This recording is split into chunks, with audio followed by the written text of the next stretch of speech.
Hello, this is Sam Hurd with Data Integrity Services, MSP, MSSP, located down here in Central Florida, supporting clients all across the United States. But I am really honored and super excited to be partnering with Karen from Secure Content. She is an awesome resource, business owner, great person. So she and I are on a call together today to just chat about what's driving us, pushing us, and critical to our success as a business owners. Karen?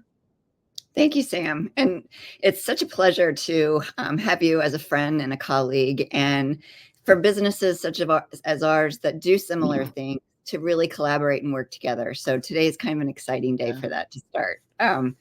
One of the questions, I know we've got a few topics to discuss today, but one of them is, are you seeing any impact of AI-driven misinformation in business yet? I know there's a lot of buzz around AI, and we can't put that genie back in the bottle, but are No. you seeing any kind of disinformation occurring that's causing disruption? Nominal, small. We try to overlook it. We try to go by around it. In our case, we press and really strive to create a trusted relationship with our client, a trusted advisor, so that the client doesn't have to go out and search for responses or answers or solutions or services, any of that, because that's when the AI bug, if you will bite you. I would rather develop a relationship with a client, uh, a trusted advisor relationship with a client, so that when they ask me or our staff, for anything, they know I'm going to be honest, transparent, straight up, and they whether I can help them or not, but I will. In other words, I'm not an AI person. I'm a real person, and in doing so, they can trust me with a response. So yes, we see it a little bit, but we try to get around it by developing that personalized relationship, if you will, with the client. What about you? Yeah, I think the whole people buy who they like and trust is still very much a driver in today's world. So, while AI is a necessary part of how we are going to all do business as it moves forward, having that true trusted relationship and always dealing with your clients with honesty and ethics, I think is really going to put us at the forefront of Yeah, combating anything as it kind of comes down the road. I totally agree 100%.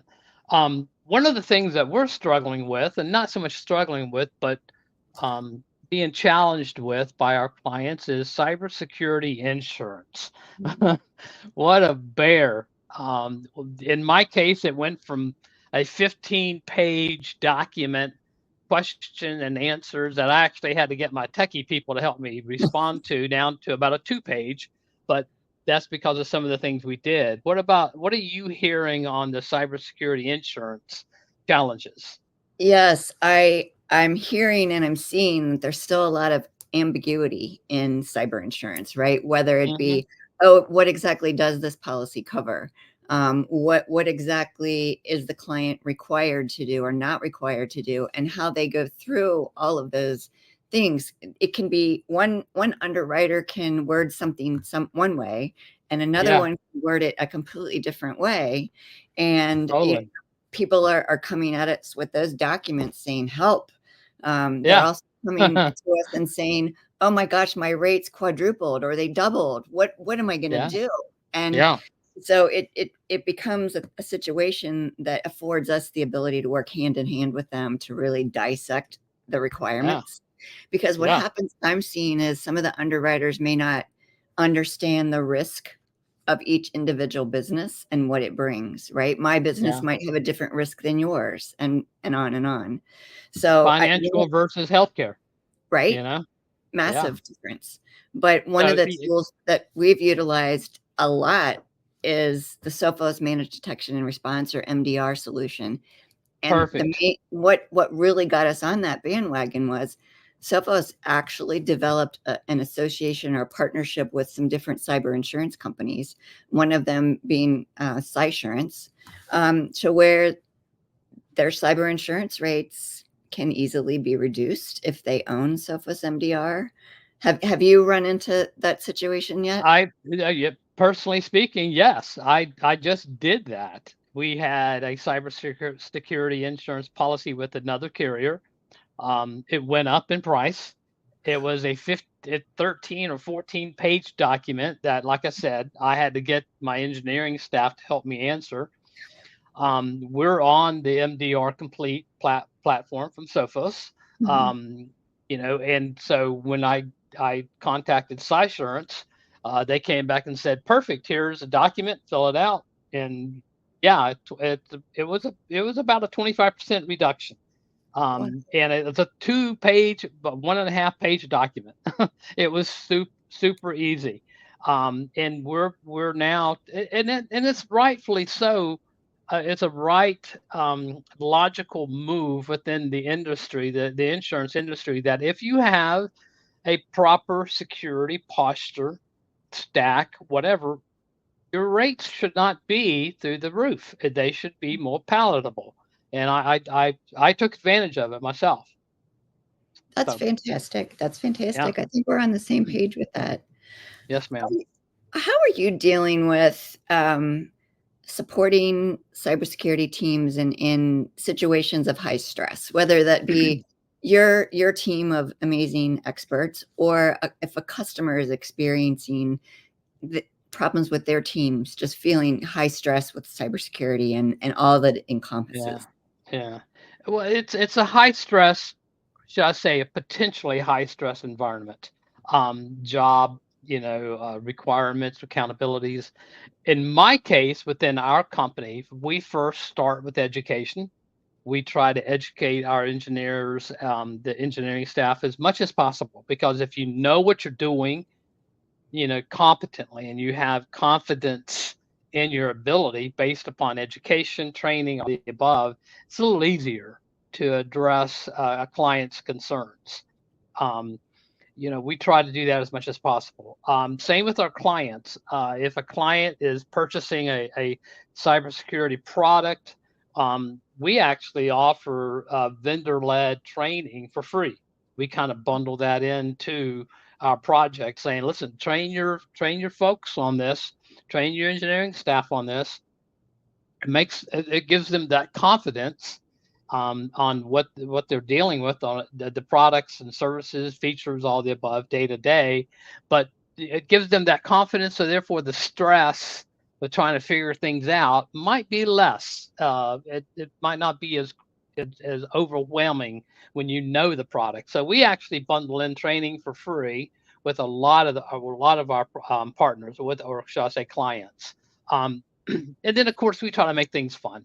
The staff, donut days to, yeah, breakfasts and lunches and baseball games and things like that. We try to do as much as we can to make the environment that they work in fun and enjoyable. So we really watch the stress level, as much as possible, because our employees are our most valuable assets.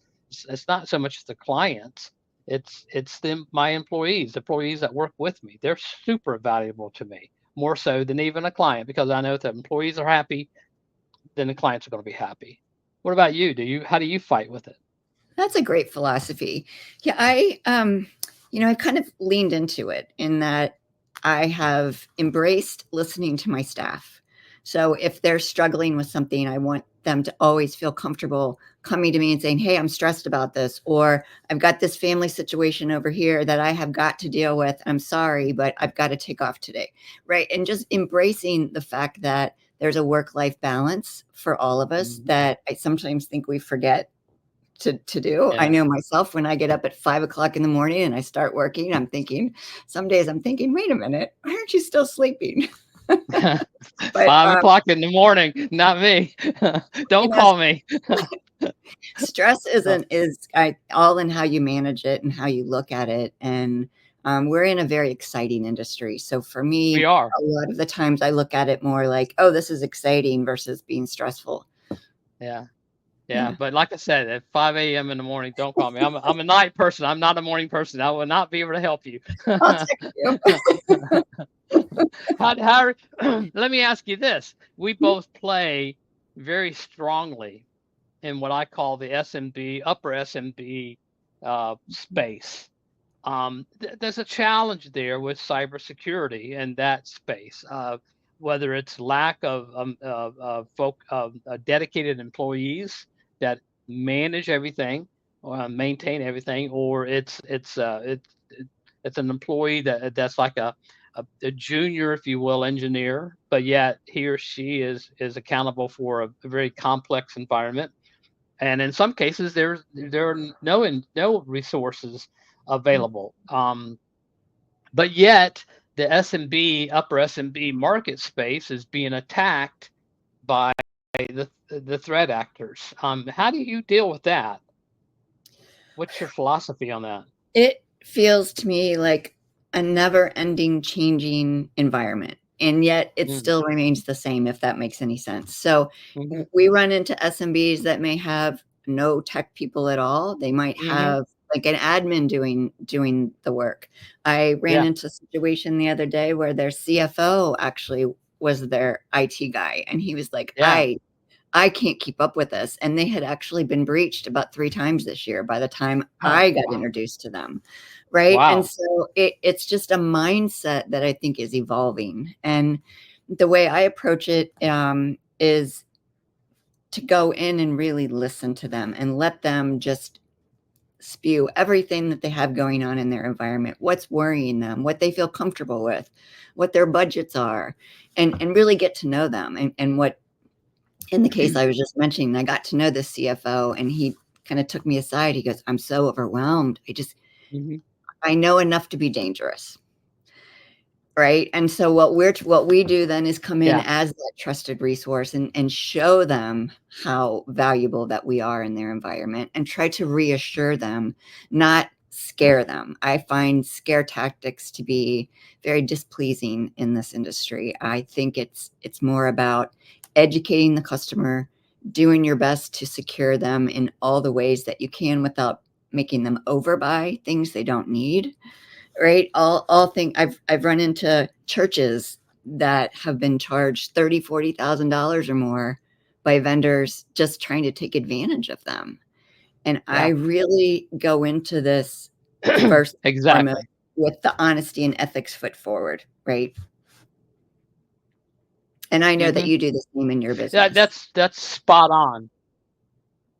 Exactly, spot on. We we look at the SMB market space as an opportunity to develop a relationship with that client. Case in point, like you just said, we're working with a client now, a big one, like over 150 devices, location, 3 different locations, and the previous consulting firm was just taking advantage of them, and they didn't know any better. Right, So we go back to just like you said, we go in and listen. What is your pain and why? What's driving these decisions? What kind of resources do you have on site that we can leverage? That we don't want to tear the building down. We want to build up the building, so to right, speak. If you have somebody on site that's overwhelmed, let us work with them to achieve your IT goals, whether cybersecurity protection goals, enhancements, all the above, compliancy issues. We can help you with all that, but like you said, we want to listen first. It's not my way, it's our way. Both sides. We have to listen to them and glean from them. What do you want to do and when? We've come in and said, listen, this technology that you're based on is outdated. So let's fix the most critical part now, fix the next part next quarter, and even budget for the remaining in 2025, 2026. But in doing so, we're developing that back to what I've said all along. Do you develop that trusted advisor, that trusted relationship, so where they trust you? What you're bringing to the table is logical, sound. industry standard solutions and services. The Sophos platform, in my opinion, just my 2 cents, humble opinion, is an extremely effective solution set, cybersecurity stack, if you will, for at the SMB market space because of how Sophos brings their products together on one single management portal, Mhm. Sophos Central, and then you can share threats, and it's easier for the SMB market space to manage and monitor one single pane of glass versus multiple vendors. So That's yeah, we want to bring in that type of solution set, cybersecurity solution set, and support in general to an SMB client, which I think we can do very cost effective. So great, absolutely. This was excellent. a wonderful discussion. I look forward to doing more of these with you, my friend. I concur. I love it. Bouncing ideas off of somebody as intelligent as you are is always a lot of fun. It was a lot of fun. Thank So you, Sam. thank you, Miss Karen. You have a great day up there. Okay. Talk to you soon.